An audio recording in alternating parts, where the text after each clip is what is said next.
Nah, terima kasih Teh. Assalamualaikum warahmatullahi wabarakatuh. Salam sejahtera untuk kita semua. Om Swastiastu, Namo Buddhaya, Salam Kebajikan Rahayu. Yang kami hormati pimpinan dan anggota Komisi 6 DPR RI, yang kami hormati Direktur Utama PT Perusahaan Gas Negara, Direktur Utama PT Pertamina Hulu Energi beserta jajarannya. Terima kasih untuk pemaparannya, dan saya mulai juga dengan Asta Cita Pak Prabowo, Pak Andre. Ini Pak Andre bisa lihat di buku saya tuh paling depan adalah Asta Citanya Pak Prabowo. Jadi menurut saya pemilu sudah selesai, dan apapun sekarang presidennya Pak Prabowo Subianto, tentulah kita harus memberikan dukungan untuk hal-hal yang positif begitu. Asta Cita nomor 2 terkait swasembada energi, betul Bapak ya? Namun kemudian juga ada Asta Cita nomor 7 bahwa memperkuat reformasi politik, hukum, dan birokrasi, serta memperkuat pencegahan dan pemberantasan korupsi dan narkotika, kalau saya tidak salah begitu. Nah, sehingga apa yang akan saya sampaikan ini bukan karena kita juga DPR, saya rasa punya tanggung jawab konstitusional juga sesuai sumpah jabatan. Saya sangat berharap perusahaan gas negara dan Pertamina Hulu Energi ini bisa benar-benar bukan hanya survive Pak, tapi juga kuat begitu ya. Karena swasembada energi itu saya sampaikan juga kemarin di hadapan Dirut Pertamina, persoalan energi bukan hanya persoalan tentang jual beli kebutuhan energi, baik itu BBM, gas maupun listrik. Tapi persoalan energi adalah persoalan pertahanan, keamanan, bahkan kedaulatan negara. Sehingga bapak-bapak yang bertugas di perusahaan negara terkait energi ini tentu memiliki hal-hal yang saya kira tidak mudah. Tapi saya yakin, saya melihat auranya ini mungkin akan lebih baik dari yang sebelum-sebelumnya. Karena beberapa, saya kebetulan ini periode ketiga di Komisi 6. Ada orang-orang yang duduk di tempat duduk Bapak Ibu sekarang, Ibu dan Bapak yang dulu, dan kemudian ketika berhadapan dengan kami seolah-olah tidak ada masalah. Kalau kami diingatkan, dianggapnya kami mengkritik pemerintah, lalu kita juga quote and quote mengalami intimidasi tanpa perlu kami sampaikan. Tapi di kemudian hari, dan syukur alhamdulillah di masa pemerintahan Prabowo ini semuanya bisa dibuka, semuanya bisa disampaikan oleh para penegak hukum kita. Dan tentu saya tidak berharap Bapak Ibu nanti juga menjadi bagian yang diperiksa, tetapi saya berharap Bapak Ibu menjadi bagian orang-orang yang menorehkan legasi swasembada energi kita. Nah, saya beranjak dari PGN Subholding Gas Integrasi Infrastruktur Gas Bumi Pipa dan Non-Pipa dengan hilir gas 95%, total infrastruktur hilir gas bumi di 17 provinsi, 74 kota kabupaten, dan 380.000 pelanggan dengan pangsa pasar rakyat Indonesia yang kurang lebih 270 juta. Apalagi kalau Jargas ini benar-benar jalan Pak, dan ini akan meminimalisir persoalan-persoalan subsidi tidak tepat sasaran, gas dan seterusnya, yang itu juga memakan kerugian negara yang cukup tinggi. Dan di RPJPN 2025-2045, transformasi ekonomi, penerapan ekonomi hijau terdiri dari percepatan transisi energi, penerapan ekonomi sirkular, transportasi ramah lingkungan.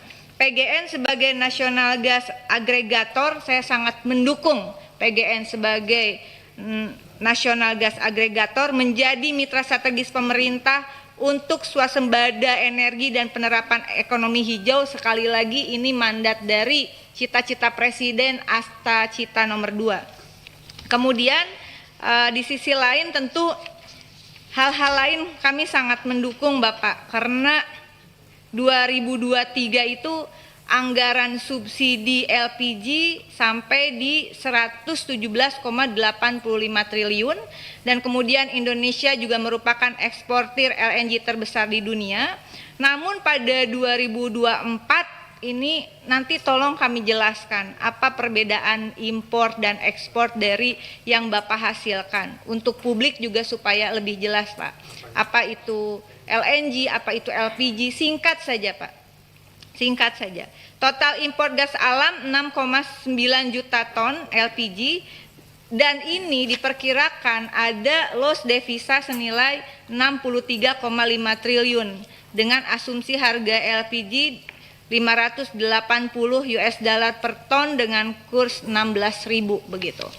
Nah, tentu ini menjadi, seandainya Pak Andre alokasi ini tadi makanya minta dukungan untuk pemberian alokasi gas bumi dan skema dan seterusnya.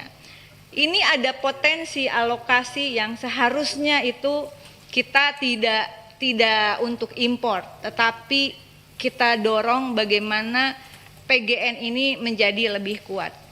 Namun di sisi lain tadi juga sudah disampaikan, dan ini adalah amanat Astacita nomor 7 tentang penegakan hukum.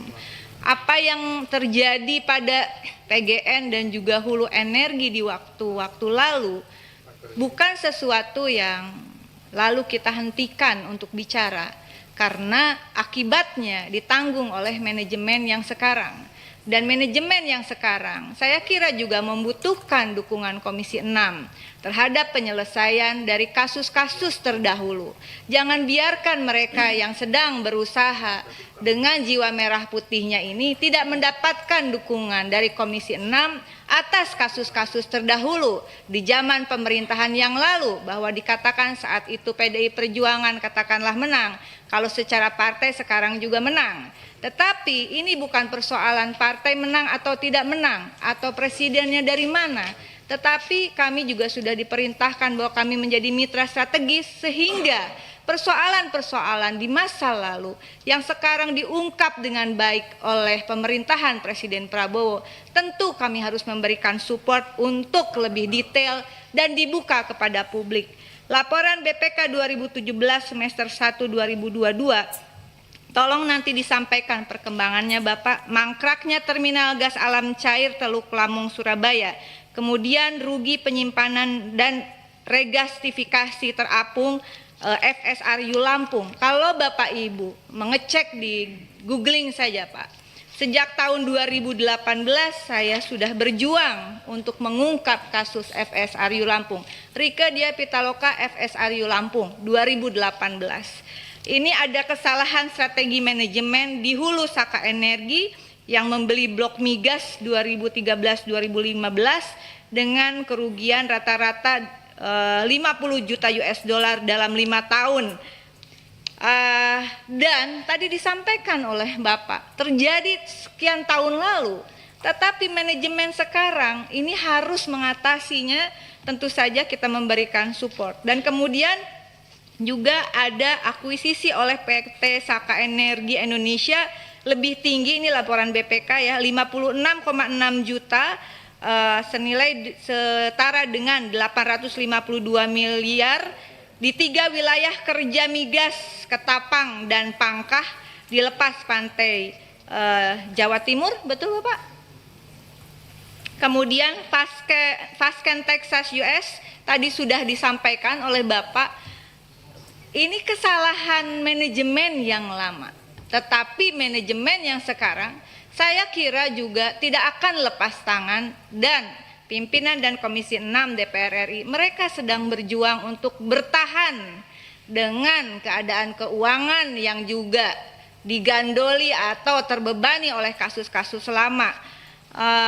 NPV dari hasil perhitungan LAPI IPB untuk blok Ketapang 10 juta US dollar di bawah harga beli 87 US dollar begitu, dengan nilai harga pembelian itu 40,5 juta. Ini ada kemahalan senilai 30,5 US dollar. Kemudian Pangkah harga pembelian ini kelebihan 11,28 juta US dollar dan Fasken 14,88 juta US dollar menurut BPK. Satu lagi tentang Ganfor.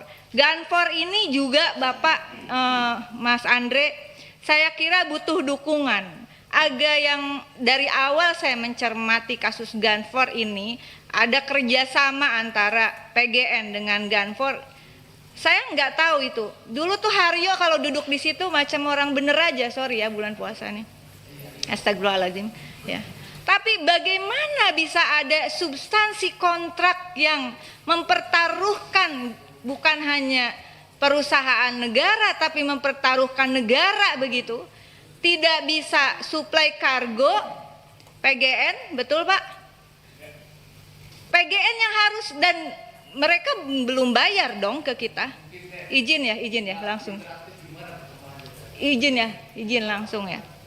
Karena ini penting menurut saya, potensi kerugiannya 22,4 triliun begitu. Mungkin yang pertanyaan Teh Rike ini Pak Koko bisa dijawab karena memang ini salah satu yang menjadi beban kita, beban negara Pak loh ini. Prabowo. Ya, Oke. silakan Pak. Saya langsung aja khusus Ganfor Pak ya. Ya. Update sampai hari ini Ganfor sudah nge-file arbitrase, mereka sudah request for arbitration dan kita sekarang menyiapkan statement of defense. Jadi kami sudah menunjuk lawyer yang cukup gigih, cukup berani untuk Ganfor. Sebelumnya lawyer yang agak kurang berani lah. Nah kondisinya sekarang ini boleh dibilang terelevate sedikit posisi PGN karena waktu 2024 ini kita ada kewajiban kan ngirim 7 kargo. Nah 7 kargo, untuk kargo pertama, kargo kedua memang kita gagal kirim.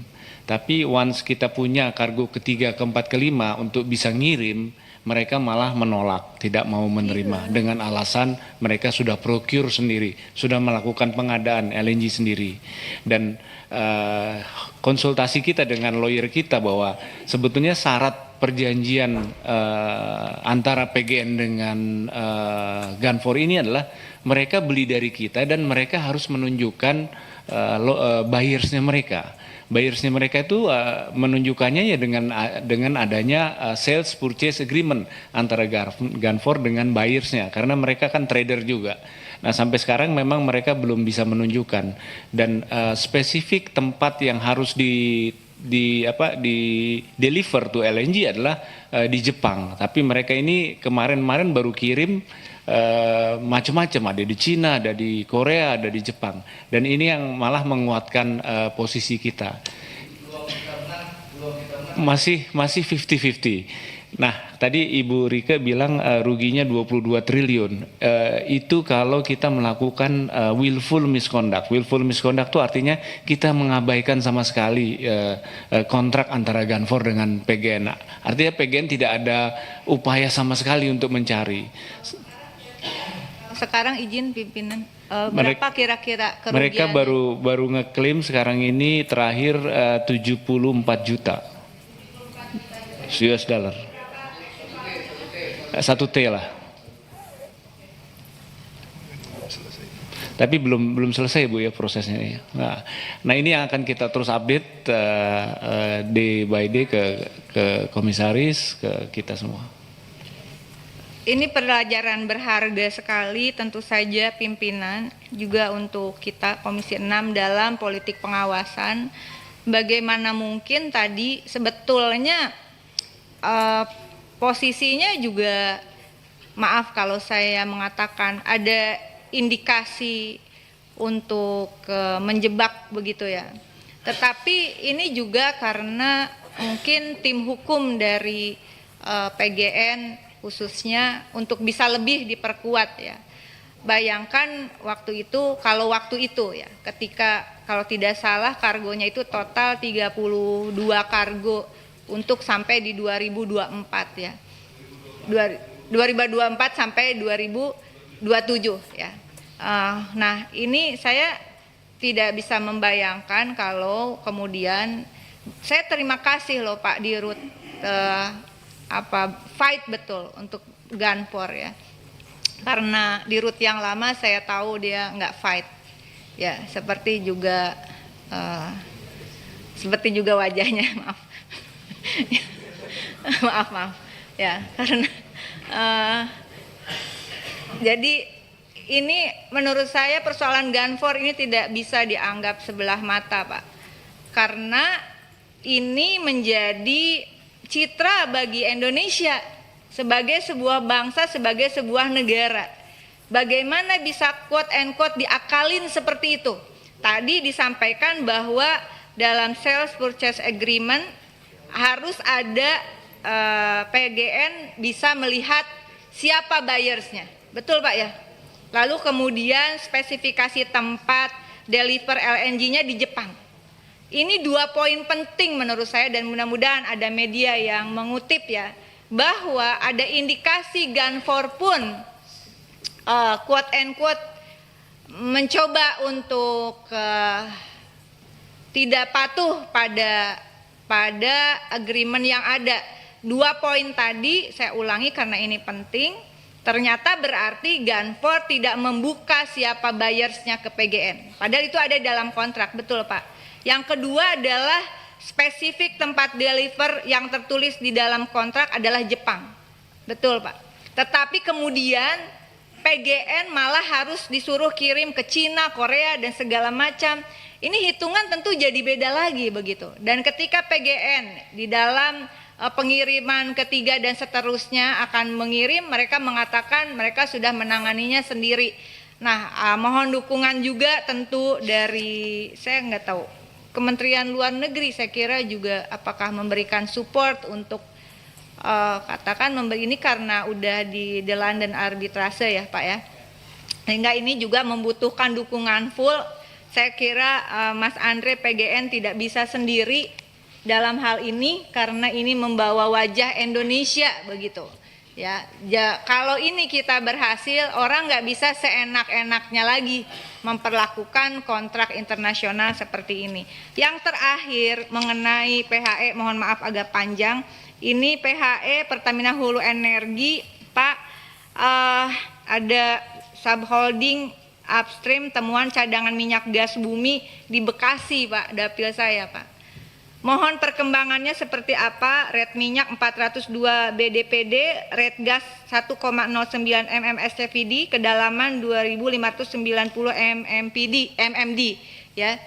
Mohon ini penjelasannya sampai mana, karena itu adalah kawasan industri terbesar saya kira saat ini di Indonesia dengan zona ekonomi internasional dan lebih dari 30 negara.